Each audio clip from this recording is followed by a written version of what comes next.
Okay, students, today we are going to start with chapter number 7, that is basic concepts related to general transactions. तो कौन से rule regulations हैं जिनके ऊपर general transactions work करती हैं, उसको इस चैप्टर में हम डिस्कस करने जा रहे हैं. ओके, ये चैप्टर है आपका double entry system. Double entry system which says that every transaction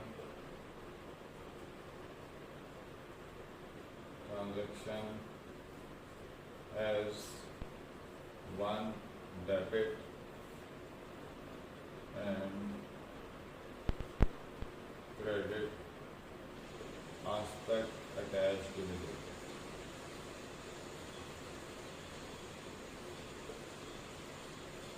Okay.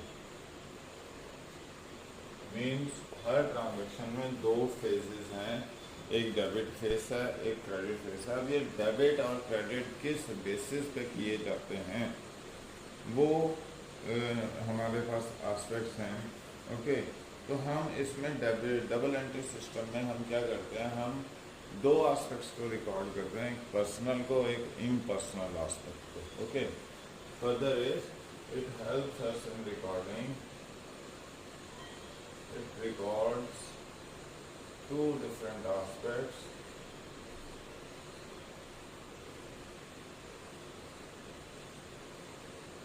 Okay, one is personal and another is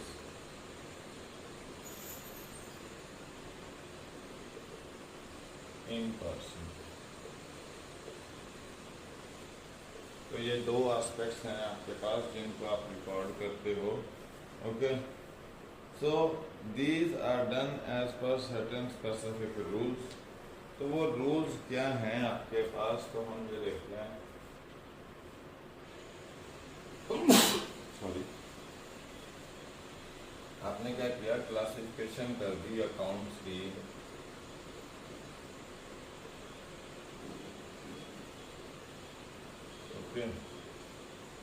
दो एस्पेक्ट्स में, एक पर्सनल नेचर के कर दिया और दूसरा इम्पर्सनल. ओके, इम्पर्सनल को फर्दर आपने डिवाइड कर दिया real accounts and nominal. Real accounts and nominal. ठीक है. पर्सनल में आपके पास तीन एस्पेक्ट हैं, real personal, artificial personal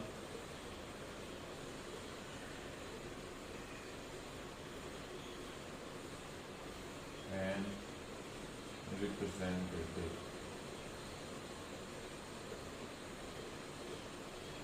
personal.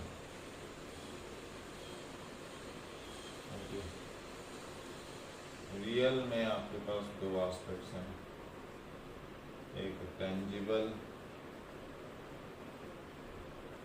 Intangible. इसमें भी दो एस्पेक्ट्स हैं, एक है एक्सपेंसेस, दूसरा है इनकम्स. ओके, तो ये आपके पास है. फाइन. अब हमारे पास रियल पर्सनल कौन से हैं, all those individuals who are living person. Okay, for example, Ram, Shyam, Mohan, ये सारे रियल हैं. Artificial person, all those individuals, okay, all those individuals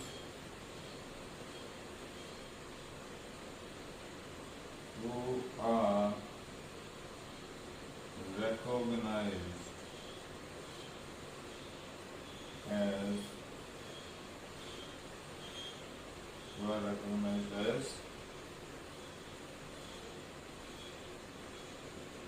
as person by law. Okay, मतलब इसके एग्जाम्पल आ गया आपके पास, बैंक, ओके, और आपके पास क्या है, बैंक आ गया पर्सनल, सॉरी, और आपके पास आ गया Mohan private limited, some club, JSL club. So all these are artificial persons because these are recognized as an individual under the provisions of law. Okay, representative person. These are those expenses which are due on the part of an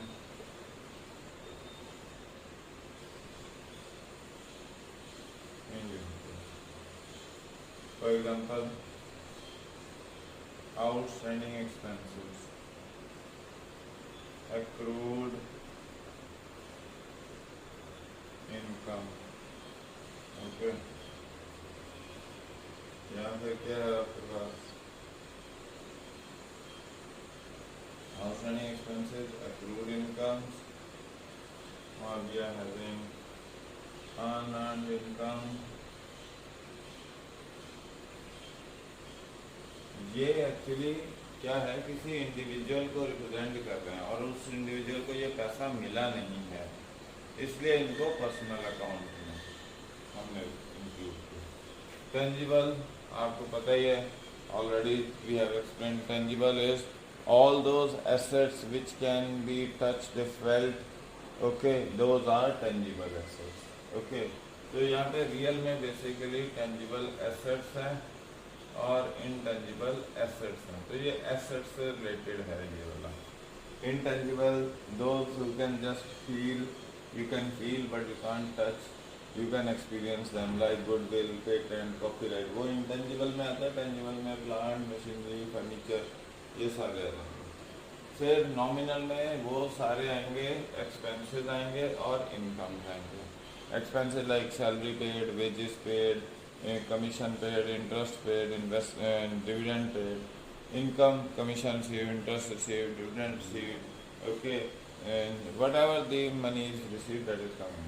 अब यहाँ पे rule आ जाते हैं, ये कौन से rule के अंदर काम करते हैं, ओके।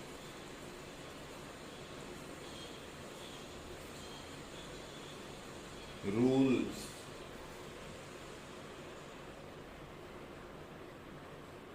पर्सनल का रूल है debit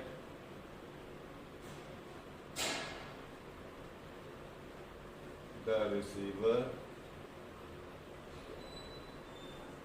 credit the giver, okay. अब रियल का रूल है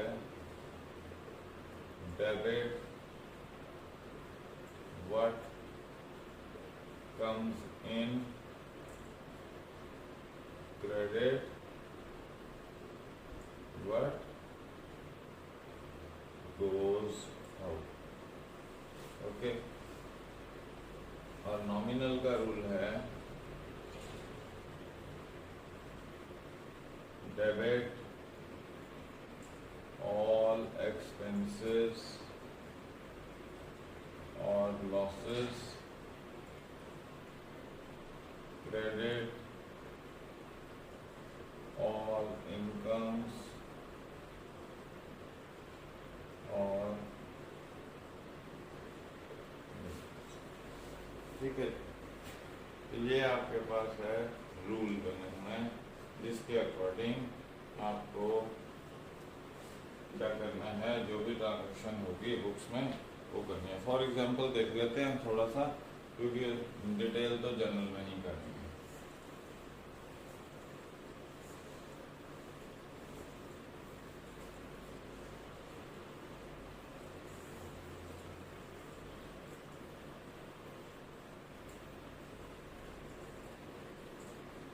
देखिए हमारे पास एक एग्जांपल दे रहे हैं हम, purchased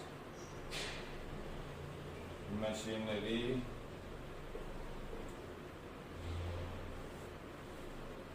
of rupees 20,000 from Ram. ठीक है, राम ऑन क्रेडिट लिख दो या फ्रॉम राम लिख दो, तो मतलब उधार पे खरीदा है। तो क्या खरीदा आपने? मशीनरी। किससे खरीदी आपने? राम से। कितने अमाउंट की? ओके, कितने अमाउंट की? ओके, अब मशीनरी यहाँ पे क्या है? एसेट। ओके, एसेट किस में आते हैं? रियल में। चलो ठीक है, राम यहाँ पे क्या है? Real person.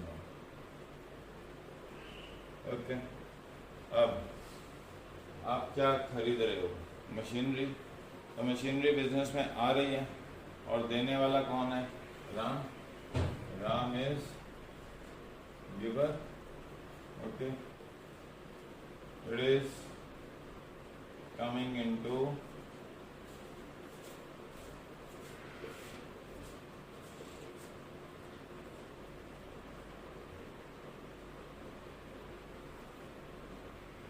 Business. Okay, now क्या एंट्री होगी? क्रेडिट किसको करना है? गिवर को। और डेबिट किसको करना है? What comes in. ये आ रही थी हमारे पास, तो हम एंट्री क्या कर देंगे? मशीनरी। अब यहाँ पे परचेज नहीं करना है, परचेज गुड्स के लिए होता है। अगर कोई एसेट स्पेसिफिक दे दिया तो उसको लिखेंगे मशीनरी अकाउंट डेबिट टू। कौन है गिवर? राम। कितने का?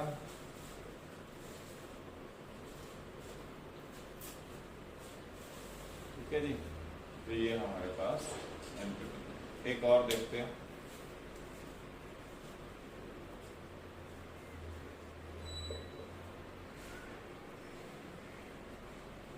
पेड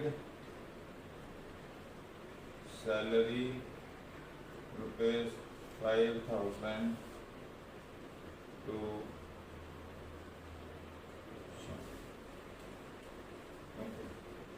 यहाँ पे एक चीज नोटिस करनी है, सैलरी।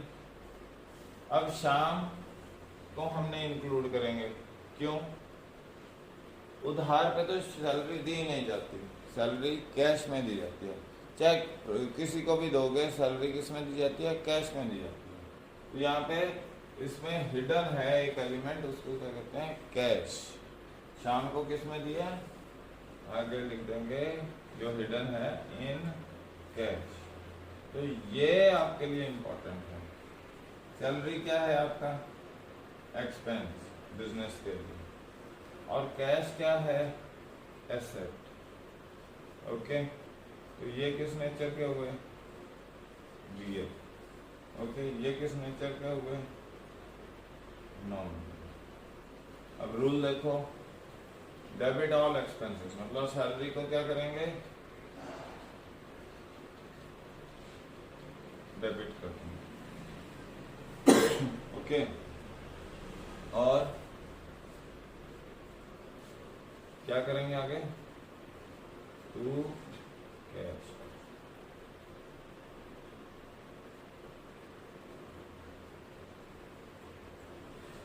ओके, ये है फाइन। तो इस तरह से हम जो जनरल का चैप्टर होगा उसमें डिटेल में समझेंगे बट ये double entry system in rules पे वर्क करती है, जिसमें पर्सनल के रूल्स दिए हुए हैं, debit the receiver, credit the giver. Real के रूल है debit what comes in, credit what goes out.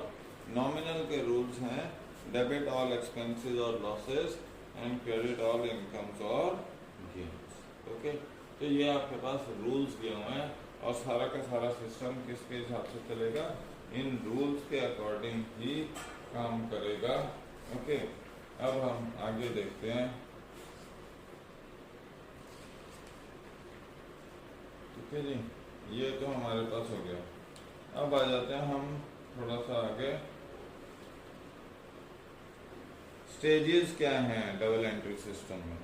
सबसे पहले जो स्टेज होती है कि जर्नल, आप वाउचर बनाते हैं, वाउचर से जर्नल बनता है, फिर जर्नल से आपका क्या बनता है, लेजर बनता है या सब्सिडरी बुक्स बनती है।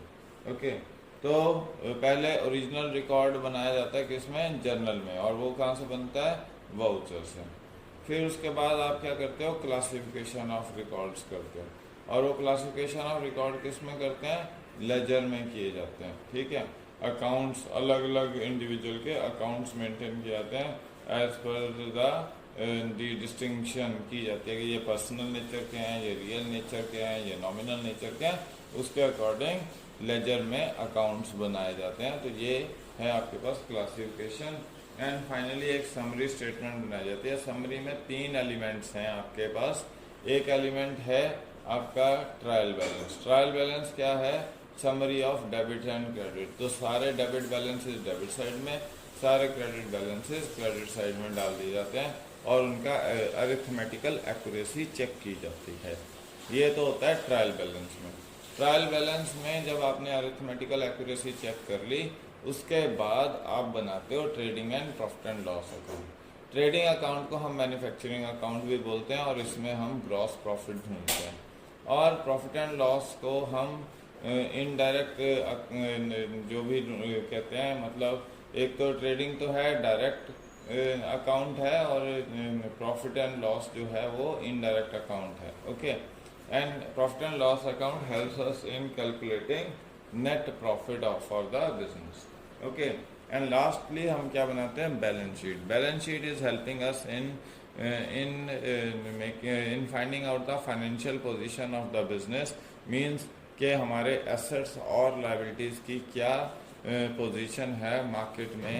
ओके, हमारे पास कितने अच्छे एसेट्स हैं, कितने बुरे एसेट्स हैं, कितनी अच्छी लायबिलिटीज़ हैं और बुरी लायबिलिटीज़ हैं, और उस हिसाब से एक फाइनेंशियल पोजीशन प्रेजेंट करती है, क्योंकि इसी फाइनेंशियल पोजीशन के बेसिस पे हम बता पाएंगे whether business is running in a good shape or there are certain problems. Okay, whether we will be able to raise more of the loans from the market easily or we will find some difficulty. तो ये आपकी balance sheet या financial position से explain होते हैं and that is what we are doing. Okay, तो आपके पास ये स्टेजेस हैं, 3 स्टेजेस हैं, जिसमें पहले तो आप क्या करते हो, जर्नल में रिकॉर्डिंग करते हो, ओके, क्लासिफिकेशन करते हो as per ledger, and finally what you are doing is that you are making a summary statement, that is trading and profit, that is trial balance, trading and profit and loss, and finally balance sheet. Okay, अब यहाँ पे आपके पास advantages हैं कुछ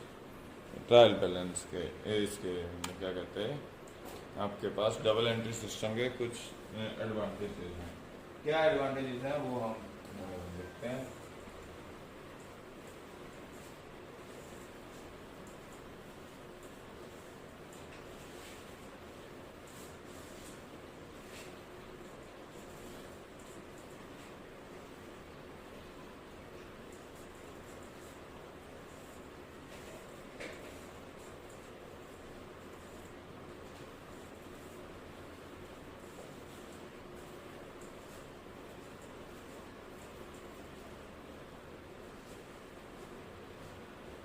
So, advantages,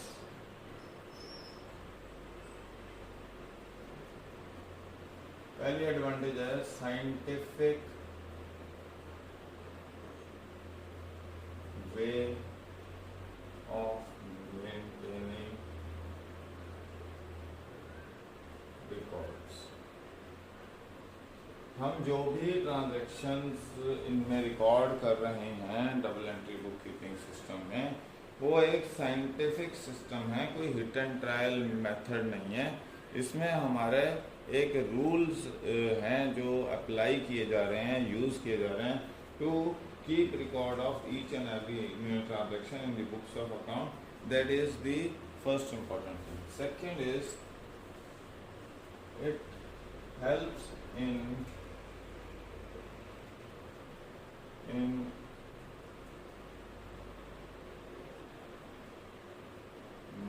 in recording complete information।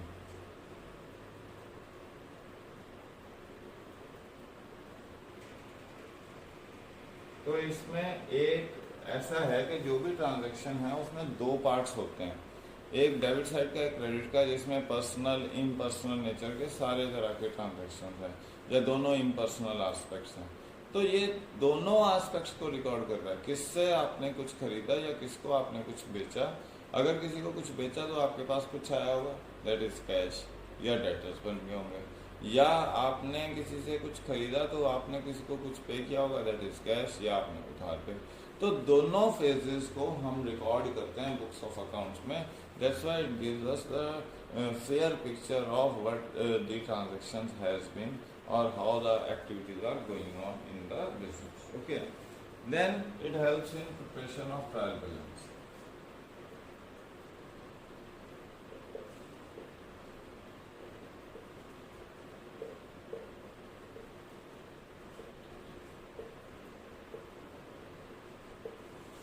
Trial balance is summary of debits and credit balances. मतलब आपके पास एक system है जिसमें आपने सारे डेबिट बैलेंसेस डेबिट में लिख दिए, सारे क्रेडिट। इसका फॉर्मेट इस तरह से है, ये serial number, detail, debit and credit. तो आपने क्या किया, सारे डेबिट बैलेंसेस डेबिट में रिकॉर्ड कर दिए, सारे क्रेडिट बैलेंसेस क्रेडिट में रिकॉर्ड कर दिए, and finally you have tried to match the totals of both the debit and credit balances, and if some mistake is there then we are being given an inference by this trial balance to find out where the problem lies, whether we have missed out some transaction or whether we have done an error of commission or omission or compensating error. So what type of error we have committed, that can be assessed from to an extent it can be assessed from trial balance। सारे नहीं है, दो तरह के errors होते हैं, एक जो ट्रायल बैलेंस से डिटेक्टेबल होते हैं, दूसरे एरर्स ऐसे हैं जो ट्रायल बैलेंस से डिटेक्टेबल नहीं होते। तो जो एरर्स ट्रायल बैलेंस से डिटेक्टेबल हैं वो ट्रायल बैलेंस बना के हम डिटेक्ट कर सकते हैं easily, and we can find out the true picture. Okay, then there is it helps in maintaining, it helps in making trading और profit and loss account. So trading account, आपको trading account को manufacturing account भी कहते हैं, और ये हमें और फैक्ट्री अकाउंट भी कहते हैं, और इसे हमें ग्रॉस प्रॉफिट कैलकुलेट करने में हेल्प मिलती है। ओके, डायरेक्ट एक्सपेंसेस को हम रिकॉर्ड करते हैं ट्रेडिंग अकाउंट में। ओके, और जो P&L अकाउंट है उसमें सारे हम ऑफिस एक्सपेंसेस या इनडायरेक्ट एक्सपेंसेस को रिकॉर्ड करते हैं, and it helps us in finding out the net profits. तो इसमें दो तरह के खर्चे होते हैं, एक operating and non operating expenses, दूसरे operating and non operating income. तो इनके नेट रिजल्ट से हम कहाँ तक पहुँचते हैं, नेट प्रॉफिट पर। तो ये जो डबल एंट्री सिस्टम है, it helps us in easily making trading and profit and loss accounts. Okay, then another is it helps in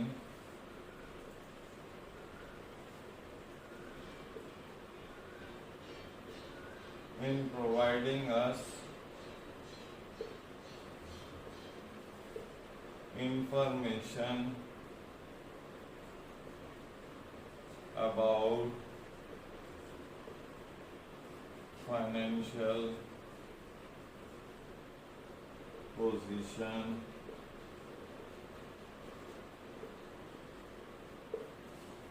of business।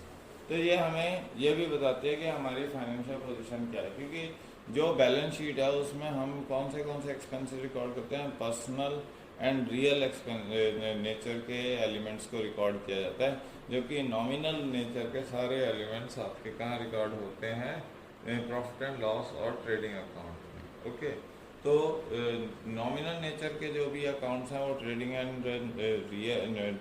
And profit and loss account में record होते हैं, जबकि real और personal nature के जो elements हैं वो आपके बैलेंस शीट में रिकॉर्ड होते हैं। तो उन की समरी से, बैलेंस शीट की समरी से हमें ये पता लगता है कि हमारी फाइनेंशियल पोजीशन कैसी है, मतलब हमारी लाइबिलिटीज़ कितनी ज़्यादा एग्रेसिव हैं कि हमें वो लाइबिलिटीज़ पे ऑफ करनी है, बट हमारे पास एसेट्स की लिक्विडिटी अगर कम है तो मतलब वो हमारे पुअर एसेट्स हैं, अगर लिक्विडिटी उनकी अच्छी है तो वो हमारे अच्छे एसेट्स हैं। डेटर्स हमारे पूरे रीपे हो जाएंगे तो वो हमारे अच्छे डेटर्स हैं, अगर डेटर्स हमारे कम रीपे होते हैं तो वो हमारे बुरे डेटर्स हैं। ओके, तो इस तरीके से आपको फाइनेंशियल पोजीशन के बारे में पता लगेगा कि आपकी बैलेंस शीट कैसी है, आपकी एसेट्स और लायबिलिटी की सिचुएशन कैसी है, और आपका बिजनेस कितना अच्छा परफॉर्म कर रहा है या कितना बुरा परफॉर्म कर रहा है। ओके, फिर इसके बाद है it provides you the various other knowledges, like it provides you information के स्टॉक कितना अवेलेबल है। ओके, आपने इस साल कितनी सेल की, कितनी परचेज किया ने स्टॉक की। ओके, फिर ये आपको बताता है कि आपके पास कितने टोटल डेटर्स हैं, कितने अच्छे डेटर्स हैं, कितने बुरे डेटर्स हैं, क्योंकि वहाँ पे आपको प्रोविजन फॉर बैड डेट्स वगैरह से पता लग जाएगा।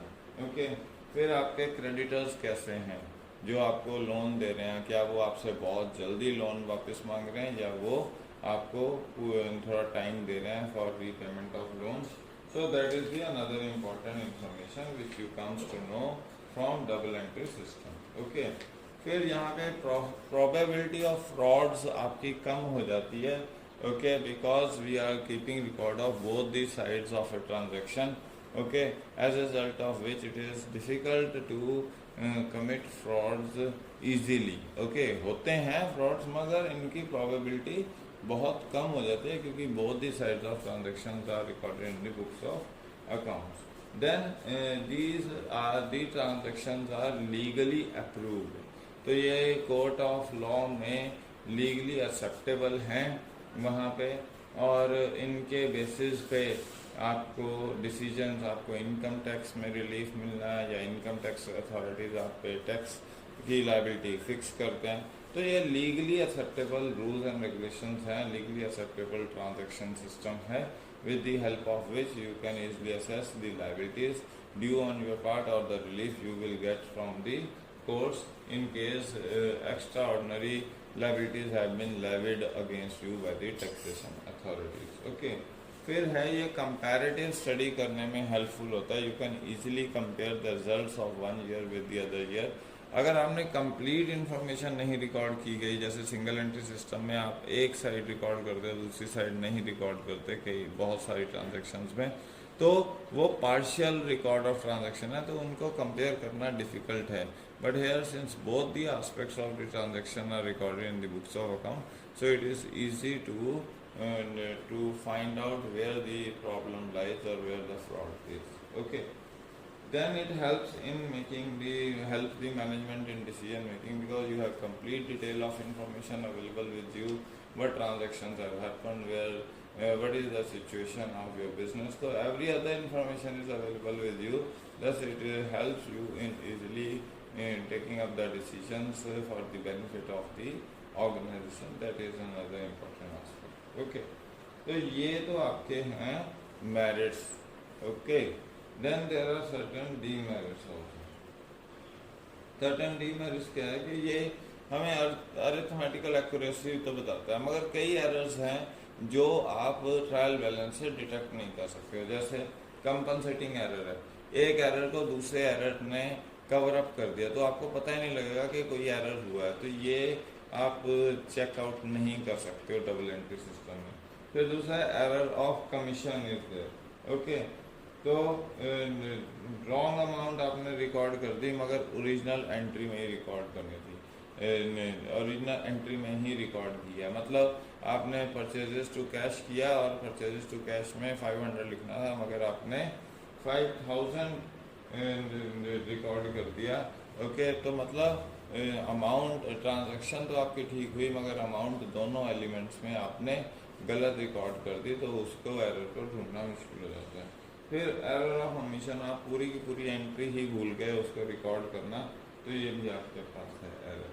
फिर एरर ऑफ प्रिंसिपल है, कैपिटल एक्सपेंडिचर को आप रेवेन्यू एक्सपेंडिचर ट्रीट कर रहे हो, रेवेन्यू एक्सपेंडिचर को आप कैपिटल एक्सपेंडिचर ट्रीट करोगे, तो that is a error of principle and that is also affecting that also affects the double entry system. Okay, तो ये कुछ आपके पास डीमेरिट्स हैं और मेरिट्स हैं, और सर्टेन रूल्स एंड रेगुलेशन हैं जो एक्सप्लेन करते हैं कि कैसे आपने पर्सनल, रियल और नॉमिनल ट्रांजैक्शंस को बुक्स ऑफ अकाउंट्स में रिकॉर्ड करनी है। So all that is available in this chapter. Now after this we will do chapter number 9, जिसमें हम फुल फ्लेज जर्नल की एंट्रीज, इसमें तो हमने सिर्फ डबल एंट्री सिस्टम समझा है, उसके रूल समझे, मेरिट्स डीमेरिट्स समझे, and now after this we will start with chapter 9 journal. Okay.